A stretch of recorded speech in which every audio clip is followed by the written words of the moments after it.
Olá, meus amores, sejam muito bem-vindas, sejam muito bem-vindos a mais um episódio de Salão, o seu podcast semanal que fala sobre autogestão de saúde criativas, autocuidado, autoestima e sempre traz uma provocação aqui para te tirar para dançar, para você se colocar em movimento, para você começar a pensar e refletir em algumas coisas sobre você, sobre olhar mais para você, os cuidados com você. E no episódio de hoje eu trago aqui uma provocação, que é o eita, desliguei. Tá difícil desligar, né? Esses tempos que a gente está vivendo de pós-pandêmicos, excesso de tela, ansiedade, falta de ar, depressão, tudo isso, cara, tá cada vez mais difícil de a gente desligar. Por isso que eu trouxe esse assunto aqui pra gente conversar, pra gente ter essa provocação, pra gente pensar sobre o que é deixar os pensamentos fluírem. Que difícil isso. Parar de controlar os pensamentos, né? Dentro da nossa metáfora aqui budista não entra no táxi. Quem já ouviu aqui outros episódios sabe da metáfora do táxi, né? Que é essa tentativa, esse treino de não entrar num fluxo desse cabeção que fica dando pitaco no que eu tenho que pensar. É muito difícil esse controle, né? E a tal da presença, porque para fazer isso a gente precisa de presença. E o que é essa presença? Essa presença, ela tem um nome que hoje em dia, né, ficou muito batido, assim. Na hora que o marketing, a divulgação pega os nomes, tem uns nomes que vão ser macerados, né? Esse nome está muito batido. A tal da presença é a atenção plena. Só que a gente começou a ficar com essa sensação de que a atenção plena é algo muito distante de mim.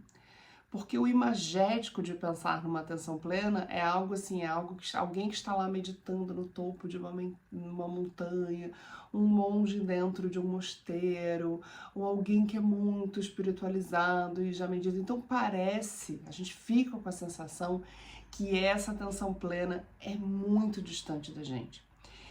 E essa sensação aumenta porque cada vez mais essa falsa sensação de urgência que a gente está vivendo nos tempos atuais e essas telas infindáveis, como você está aqui falando e eu estou aqui gravando, né,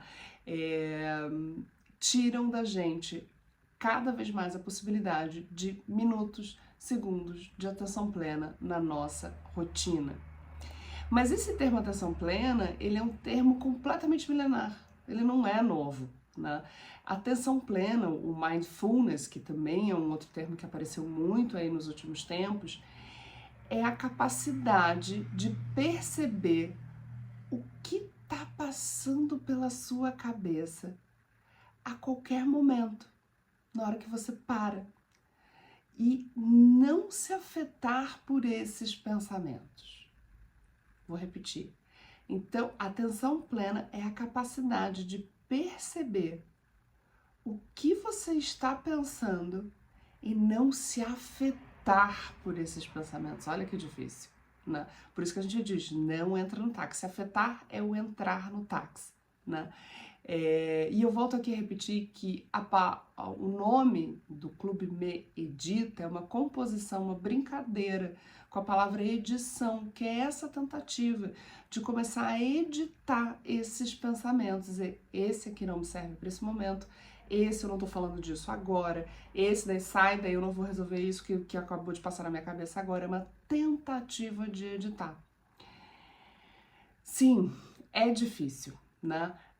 Esse distanciamento, deixar o fluxo desse pensamento é muito difícil. Agora, ouvi-los e deixá-los passar. Porque quando a gente começa a meditar, a gente se dá conta do tamanho do megafone que tem dentro da nossa cabeça. E ele parece, às vezes, eu tenho essa sensação, ele parece, às vezes, quase um ser independente. Mas ele é dependente, tá? Ele é o nosso ego, que é o nosso narrador interno, e ele fica dizendo pra gente os lugares que ele quer ir. e ele não se concentra. Então, esse megafone nada mais é do que o egão dando ordem, amor. Dando ordem, porque ele fica passeando entre o presente e o passado, fica lembrando de histórias no meio de um assunto que você não tem nada a ver com aquela história, fica fantasiando o futuro, fica fazendo listas, ensaiando discussões, é dramático, imaginando catástrofes, isso podia acontecer, meu Deus, já pensou se acontece, no meio de uma coisa que não tem nada a ver ao cérebro, ao pensamento ir para esse lugar, né? E tem até uma frase muito conhecida que as piores coisas da vida nunca aconteceram, né? Esse nosso ego, ele é um cara insaciável, insatisfeito por excelência. Nada tá bom para ele. A gente sempre quer surfar a próxima onda de dopamina. O nosso ego é um baita de um egocêntrico. E aí ele fica ali, como assim? Você não vai prestar atenção no que eu tô falando? Eita, tá querendo pensar diferente do que eu tô mandando aqui? Por quê, gente? Você vai entrar nesse... Você não tá entrando no pensamento que eu tô propondo. Ele fica se debatendo dentro da nossa cabeça. Ou seja, essa voz dentro da nossa cabeça é insuportável. E aí, se eu não treino essa voz, se eu não digo para ela, calma, amor, calma, agora eu vou sentar aqui, eu vou respirar, eu preciso organizar a minha cabeça. Para escrever um texto, para escrever um relatório, para entregar um trabalho, para dirigir, para dar atenção a uma criança. Se eu não aprendo a doutrinar essa cabeça, eu cada vez mais fico nesse mundo etéreo, aqui, né? O pensamento fica lá, mandando um monte de informação, e aqui na ação eu tô completamente desconectada, né? Então, o que ajuda a gente a fazer essa conexão? É a prática. É a prática da observação dos seus pensamentos. É a prática do distanciamento. E quem faz esse processo? Essa conjunção de respiração consciente e de meditação. Por quê? Ela vai ajudando a reduzir esse fluxo de demanda. Ela vai diminuindo o som do megafone. E esses fluxos vão começando a acalmar. E essa autoridade do ego, que ela se estende até um certo ponto, você tem capacidade de começar a desenvolver as restrições para ele. Cara, você não vai se manifestar nesse momento, você não vai trazer esse assunto agora, porque não é esse assunto agora, né? E sair dessa obsessão neurótica, dessa quase uma dupla personalidade interna, né? Essa prática da atenção plena, ela começa a trazer para você, com a prática, com o tempo, com o exercício, uma capacidade de responder às situações de forma mais sensata e reagir menos impulsivamente perante momentos que as coisas explodem, né? Vem a explosão, vem o ego, vem o ímpeto. Então, você vai desenvolvendo uma capacidade de observar, observador de si mesmo, observar esses pensamentos para depois começar a agir, né? Tem um momento de presença que eu acho que eu já experienciei, né? Não só pela prática, mas um momento de presença que é o seguinte: quando a gente está em cena no teatro, principalmente no teatro, porque no teatro não tem o corta, né? No teatro você entra e faz até o fim, que é diferente de quando você grava alguma coisa na TV, no audiovisual, digamos assim. No teatro você precisa de uma atenção plena, porque você está lidando com muitas coisas ao mesmo tempo. O espaço que você tá, o texto que você tem que dar, o retorno do colega em cena, o figurino, o cenário, a condução do espetáculo, se tem tempo, se tem barriga, se não tem. Se por algum milésimo de segundo que você está em cena, passa na sua cabeça: eu não paguei o boleto hoje. Será que eu paguei o boleto hoje? Ih, gente, será que eu deixei a cafeteira no camarim ligada? Ai, meu Deus, acabou. Aí tem os famosos brancos. Ah, eu tive um branco hoje em cena, o texto sumiu. É porque veio o ego e digo, deixa eu falar uma coisa aqui. E ele atravessa esse raciocínio, te tira da presença.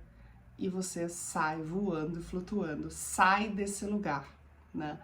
E tudo é uma prática, gente. É uma prática igual ir para academia, né? Por isso que eu gosto de trazer aqui que os nossos exercícios no Medita são questões práticas. Então você começa a praticar.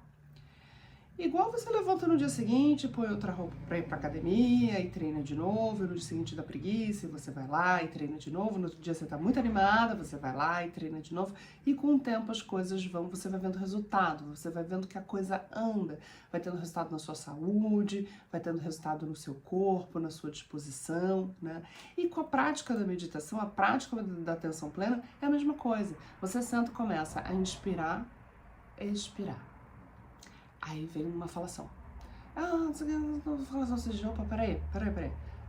Deixa eu voltar aqui, deixa eu inspirar, expirar. Aí vem uma falação. Aí você volta, não, peraí, deixa eu inspirar. Você começa a dizer pro seu cérebro, não, amor, peraí, nós estamos fazendo uma outra coisa. Para de me interromper. Com o tempo, esse espaçamento da interrupção desse pensamento vai aumentando. E você vai experienciando segundos de silêncio, minutos de silêncio. Então, é uma prática, é a longo prazo. E na rotina, você começa a observar os pensamentos. Você diz, olha que engraçado, não me afetou. Eu falei, respondi, entendi, mas não me afetou. Consegui olhar com distanciamento essa situação, organizar dentro de mim e responder. Tudo isso, gente, são ganhos que a gente vai tendo a partir do momento que a gente se coloca nesse movimento. E ganhos como concentração, como foco, como organização melhor da sua rotina e do seu fluxo de pensamento. Esse é um dos objetivos do Medita, que é essa prática, é essa rotina de treino, né? E com o tempo a gente vai vendo isso se realizar no nosso dia a dia, na nossa realidade. E é tão importante, principalmente, a gente se dar conta dos nossos distratores durante a rotina. O que te distrai? É o filho? É o celular? É um barulho frequente no vizinho? O que te distrai? É importante você ter essa consciência, porque para você começar a fazer uma seleção, são as redes sociais, são as telas, são os bips, são os toques, são os e-mails, né? E lembrar que a mente adora passear. Então você tá lá focado, escrevendo relatório, escrevendo um e-mail de trabalho, que você precisa de foco, de concentração. Aí rola um bip no celular, você faz, opa, deixa eu ver, você precisa responder agora. Vou responder porque não era pra ter respondido ontem, então já vou responder agora. Já foi. Aí a mente já dá uma passeada, aí você diz, tô aqui, já abro uma rede social. Pá, abriu a rede social. Amigo, amiga, já passeou a cabeça. Então, lembrar que o pensamento gosta muito mais de passear do que de se concentrar. Por isso que a gente também, dentro dos momentos que a gente precisa exercitar essa atenção plena, além das práticas, a gente precisa selecionar isso. O que está em cima da mesa, o que está ligado, quais são as telas do computador que estão ligadas, quais são as telas do celular que estão ativadas as notificações em determinados horários. A gente precisa dessa organização. Isso ajuda a gente. Não dá para deixar tudo bipando o tempo todo, né? Porque é um desafio. É um desafio. É como se a gente estivesse remando contra a corrente. O cérebro não quer isso. Ele não quer parar. O cérebro não, né? O ego não quer isso. Ele não quer você dizendo, calma, querido, deixa eu dar uma organizadinha aqui. Ele quer mandar. Ele vai dizer, peraí, deixa eu falar um negócio aqui pra você, que quem manda aqui sou eu. Então é essa dualidade constante dentro da nossa cabeça. Por isso que silenciar é tão difícil, porque o megafone cresce o volume dentro da cabeça. é desafiador. Por isso que a gente precisa de prática. Prática, rotina, paciência e consistência. É isso, meus amores, eu queria trazer essa provocação para vocês hoje, para ver se a gente começa a achar lugares e tempos aí na rotina pra gente dar uma desligada, né? Principalmente aí lembrando de ligar as telas antes de dormir, porque a gente agora, esse negócio aqui ficou para a vida inteira, né? No dia inteiro, então ele é o celular, ele é a anotação, ele é a agenda, ele é o e-mail, ele é tudo, então como que a gente organiza isso na vida pra gente desconectar um pouco, pra gente se desligar? Eita, desliguei. Tá bom, meus amores, espero que vocês tenham gostado. Me contem o que bateu aí, o que refletiu aí, quero saber de vocês. Bota nos comentários, manda no Instagram, manda nas redes, que eu quero saber um pouco de vocês, tá bom? Um grande beijo, a gente se vê no próximo episódio de Salô. Bons ventos!